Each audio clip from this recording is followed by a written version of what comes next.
not the one we're doing. Oh, my bad, guys. My bad. Yeah. Well, yeah. I'm 2 years behind. My bad. What's going on, guys? JNC Rewind number 19. And for this, we will be doing WrestleMania 24. Yeah, no, not 22. Nope. Fooled ya. WrestleMania 24. One of the, in my opinion, best WrestleManias of all time. Loved it from start to finish. You know, not that I loved every single thing like in it, but it's just a great show. Loved it. Yeah, One of the best. I watching it over again. I think like 23 great show, but like the backstage segments suck. Well, 23's backstage segments were far more bizarre than this. Oh yeah, no. But yeah, you're right. You are right, though. You are right. Yeah. So, of course, this is not our usual setting as we did in the WrestleMania 23 JNC Rewind for yesterday's show. If you have not yet, go ahead and check that out.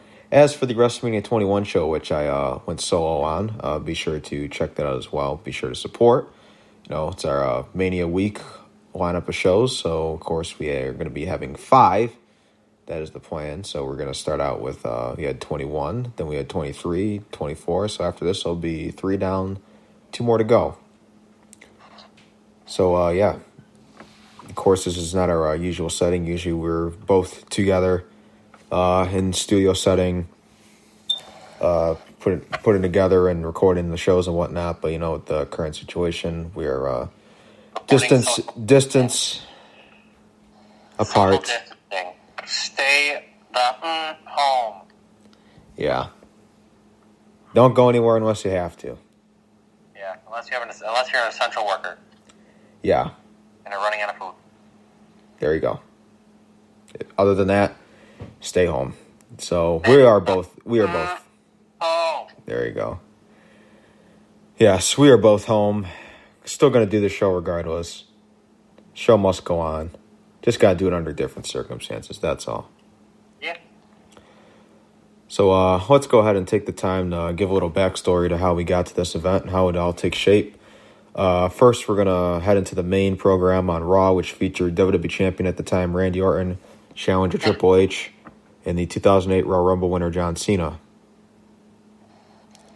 Randy Orton, the man who had, in kayfabe, taken Cena out for several months, had been world champion at this time since October of 2007. During this reign, we saw Randy go up against the likes of Triple H and No Mercy 07 twice, Shawn Michaels at Cyber Sunday and Survivor Series of 2007, Chris Jericho and Armageddon of that year, and Jeff Hardy back at the Royal Rumble in January of 2008.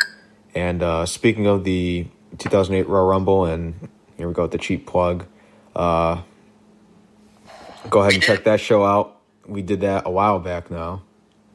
I think that was back in December we started doing that. Yeah.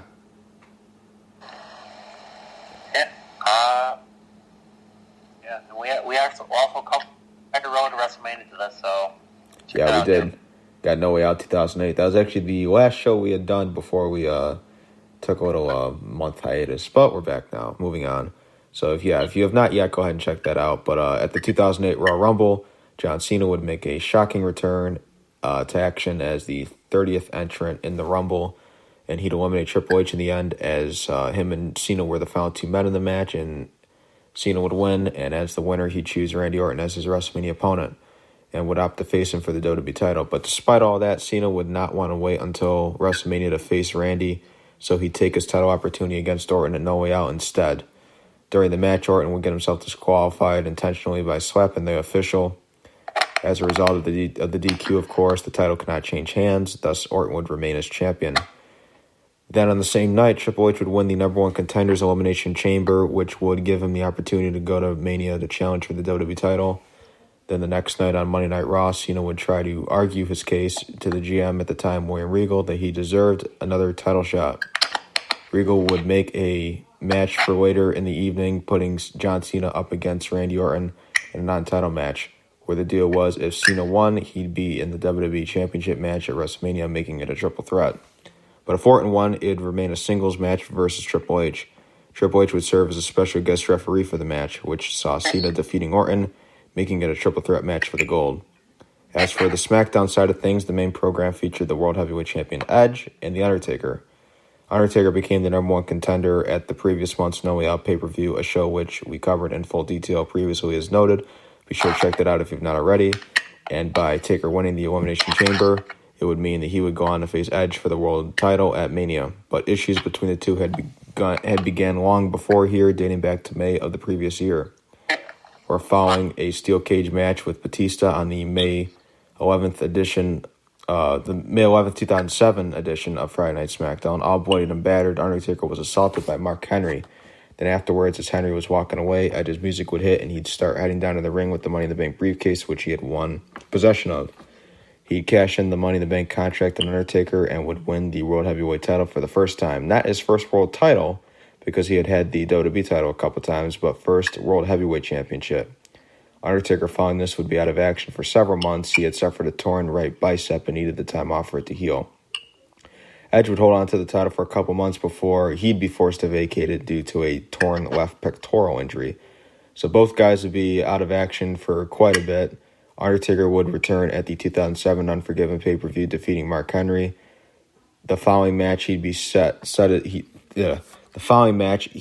sight on Batista and the World Heavyweight Championship once again. They'd have a match at Cyber Sunday in the main event with Stone Cold Steve Austin serving as the special guest referee, which Batista would win and retain the title. Then the next month at Survivor Series, this is Taker and Batista, would have one final encounter in 2007 for the World Heavyweight title in a Hell in a Cell match. During the match at the end, Undertaker would have Batista beat, basically, but then out of nowhere, Edge would appear inside the cell, dressed up as one of the cameramen, and would attack Taker. He dragged Batista on top of Taker for the pin, costing Undertaker once again. On the next episode of SmackDown, Edge and the general manager at the time, Vicky Guerrero, would reveal a relationship between the two, which would add a spark to this whole program as well. Then at the next and final pay-per-view of the year in December of 2007, Armageddon, Undertaker, Edge, and Batista would compete in a triple threat for the World Heavyweight Championship, which saw Edge win in controversial fashion as two Edge lookalikes, so to say, interfered in the match, distracting both Taker and Batista. The two men would later be revealed as the Major Brothers, formerly known as Brian and Brett Major, then to be known as Kurt Hawkins and Zack Ryder, which they are still both known to as still to this day. Undertaker in the match would hit Batista with the Tombstone Piledriver, but Edge would hit Undertaker with two chair shots and then would cover Batista for the win. Nothing significant would happen between Undertaker and Edge for a few months, so fast forwarding to February of 2008, and we'd have a world title match set for WrestleMania. Streak versus title. Second straight year, actually, streak versus title, if you think about it. The SmackDown, following No Way Out, Edge would predict that the legendary 15-0 streak at the time of The Undertaker would come to an end at WrestleMania. 2 weeks later, on the March 7th, 2008 edition of SmackDown, Undertaker would be placed in a 3-on-1 handicap match against the Edgeheads, Hawkins and Ryder, and Edge. Those three would win the match following Edge pinning Taker. The next week, the three would face Ric Flair and Shawn Michaels in a 3-on-2 handicap steel cage match. Quick FYI, Flair's career was not on the line in that one. The lights would go out during the match, and Undertaker would appear inside the cage and start attacking Edge. Edge would escape the cage and win the match for the three.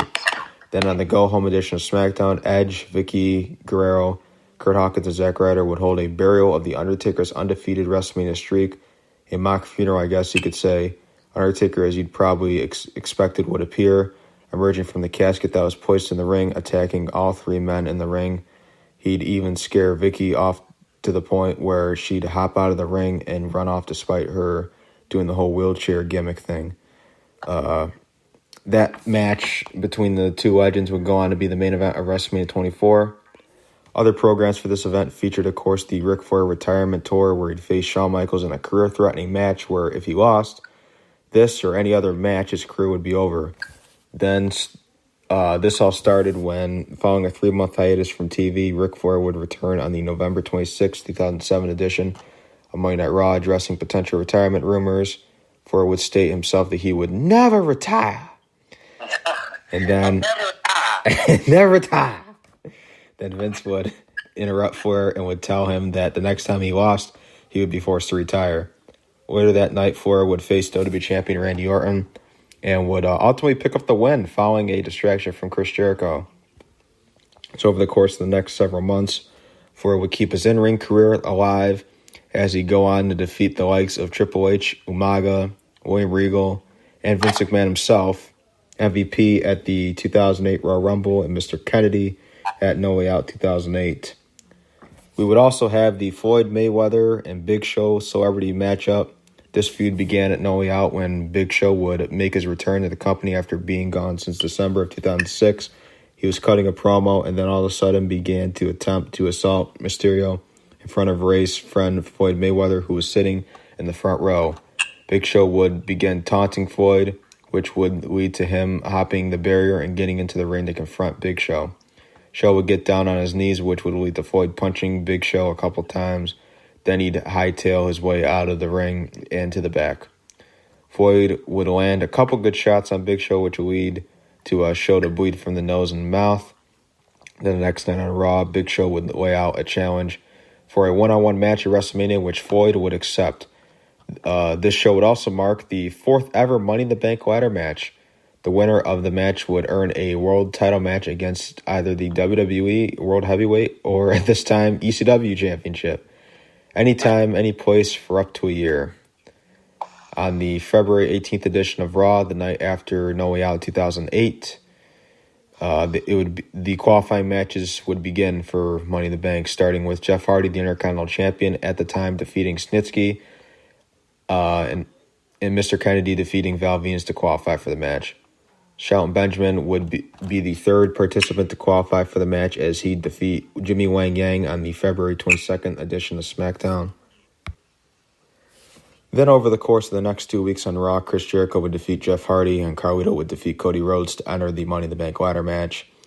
Those would be better qualifying matches in terms of like opponents.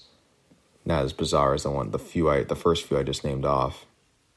Yeah, but Jericho had to beat a guy who was already match to begin with. Yeah, but still better than beating Jimmy Wang Yang and all those other people. That's true. Plus him and Hardy had a little beef too, so. Well, later down the road, before Mania. Yeah, we're getting there. Yeah. Oh, here's another one for you. MVP, the United States champion, would qualify for the match by defeating Jamie Noble at a live event held on March 8th of 2008. And a live event, no less. Yeah. So no one saw it except the people who were actually there. Yeah. Then on the March 11th edition of ECW, CM Punk would qualify for the Money in the Bank match by defeating Big Daddy V. Yeah, they're rolling. They are rolling with these qualifying matches. Yeah, which, quick fact, that would be Big Daddy V's last WWE match.